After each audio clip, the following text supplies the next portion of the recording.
Au moins une vingtaine de personnes sont mortes en Haïti suite au passage de l'ouragan Sandy, selon le ministre de l'Intérieur et des collectivités territoriales Ronsard Saint-Cyr.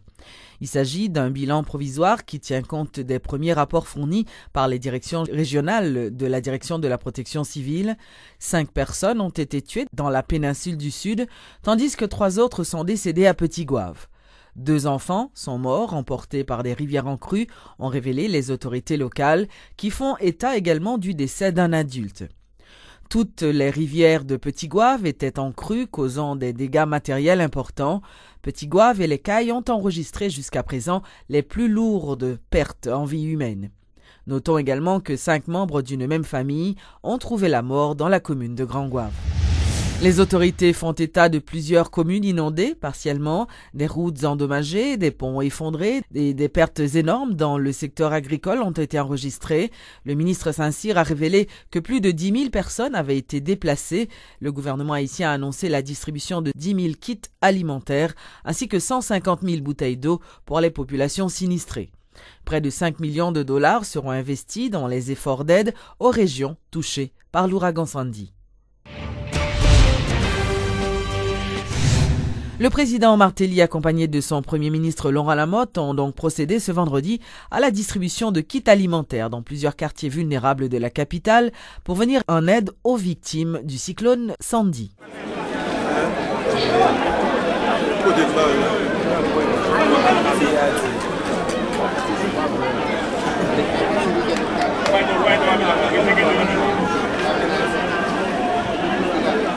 Des populations frappées, tout le monde voit ça qui passe.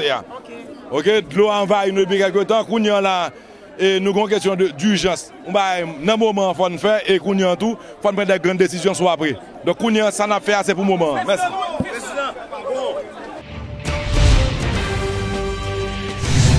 La ministre à la condition féminine a procédé ce vendredi à une distribution de kits alimentaires dans plusieurs camps de la région métropolitaine. Selon Yannick Mézil, les victimes de l'ouragan Sandy sont les principaux bénéficiaires de cette distribution. En pile moun yo victime de paguetan, tout a déchiré, tout le monde qui n'a qu'un hébergement yo tout ça c'est sinistré. Nous avons travaillé avec World Vision, nous avons travaillé avec OIM qui est un gros partenaire, 2 gros partenaires pour le ministère là. Et c'est le cadre sage, nous avons joué de matériel, de kits, là, et puis draps pour que nous te porter des gens qui sont victimes, qui en bas de l'eau. Tout le gouvernement mobilisé pour que nous finissions au secours à la population. Nous demandons tous les amis pays d'Haïti et que solidarité pour aider nous parce que la vérité, moi, je ne peux pas dire nous-mêmes j'ai un tremblement de terre parce que il y a pile de monde qui est mort, mais nous-mêmes tout actuellement, nous avons pile de monde, en pile de femmes, en pile de petits monde à ciel ouvert et ils sont en difficulté. L'épidémie de choléra est sous contrôle, c'est ce qu'a annoncé la ministre de la Santé publique, Florence Duperval-Guillaume.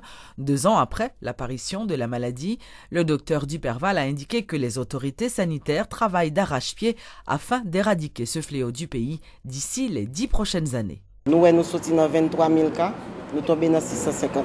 Ça a vraiment son résultat satisfaisant. Nous sortis dans 35% ou 33% de létalité, nous tombons à 6. Nous sortis dans plusieurs cas de mortalité pour nous tomber à 1,3.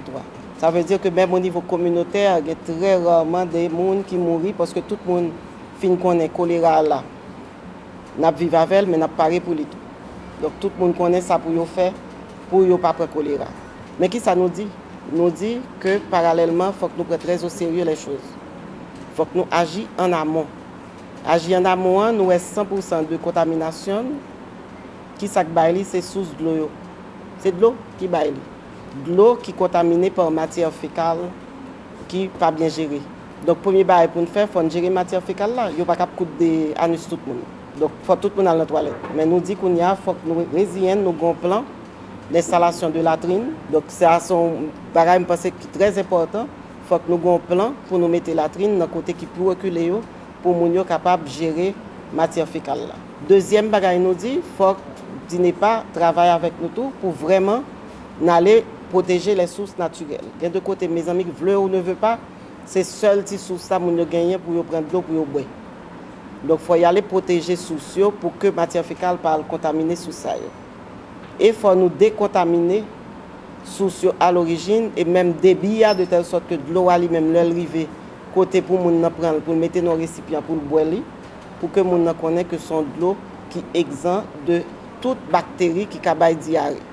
Parce que c'est ça que fait moi dire si nous agissons comme ça, nous avons fait d'une pierre plusieurs coups. Nous avons éliminé le choléra, nous avons éliminé plusieurs maladies diarrhéiques qui, jusqu'à présent, fait que la diarrhée a compté parmi les 5 causes de mortalité infantile.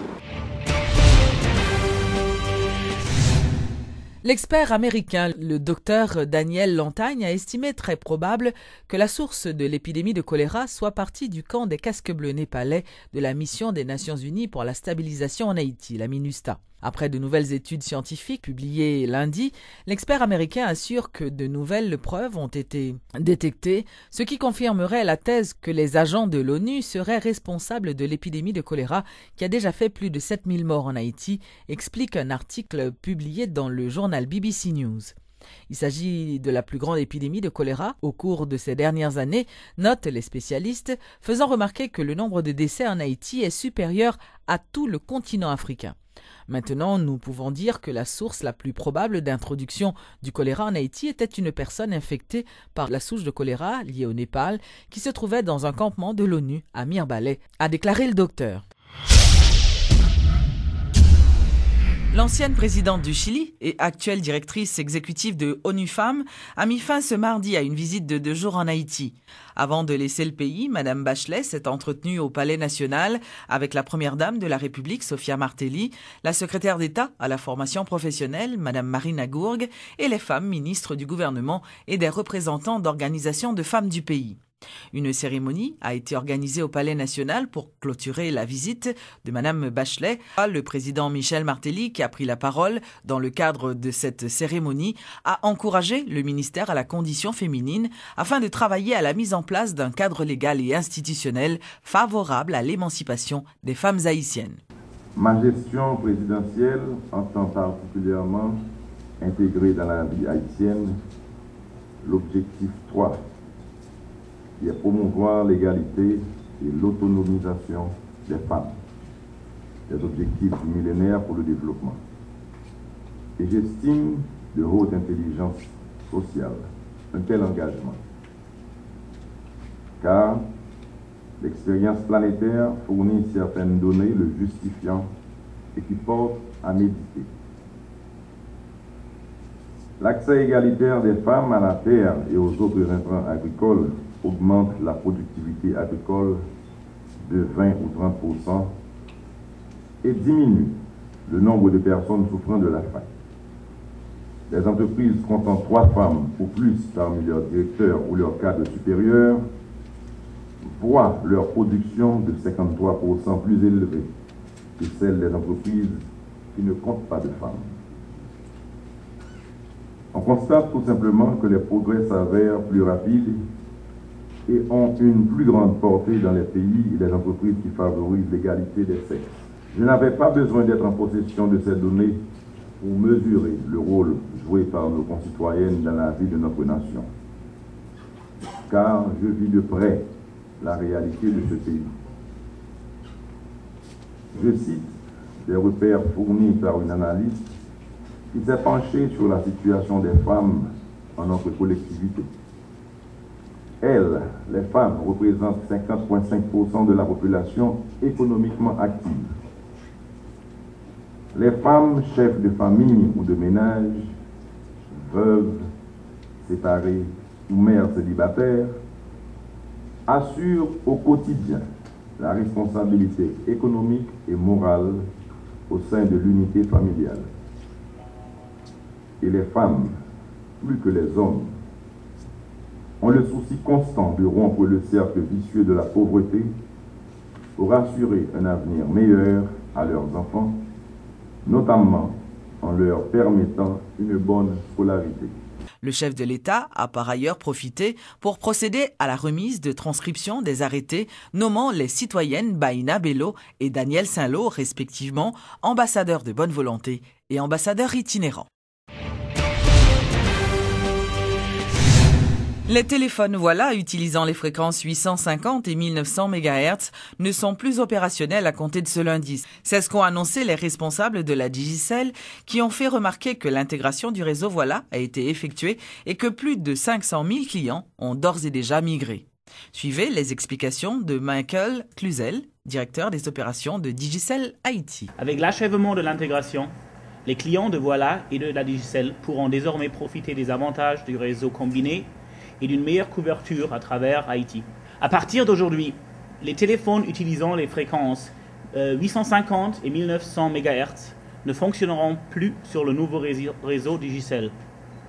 Nous invitons donc tous les abonnés qui remarquent que leur téléphone Voilà ne fonctionne pas aujourd'hui à d'abord vérifier que celui est compatible en allant dans les paramètres réseau de leur téléphone et sélectionner manuellement le réseau Digicel.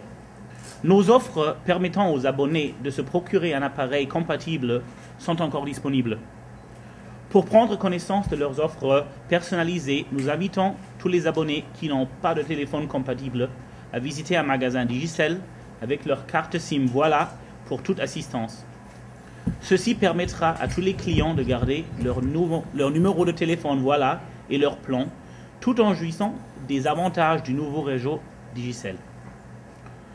Plus d'un demi-million de clients de Voilà ont déjà rejoint la famille Digicel et auront désormais accès à la plus grande communauté de téléphones mobiles en Haïti et pour la toute première fois à la dernière technologie 4G sur le réseau Digicel, sans oublier toute une série d'avantages comme les promotions 5/5 et 20/20.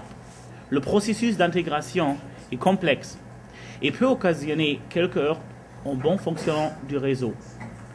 Il est important de souligner que les travaux d'optimisation du réseau continuent jusqu'au 15 novembre.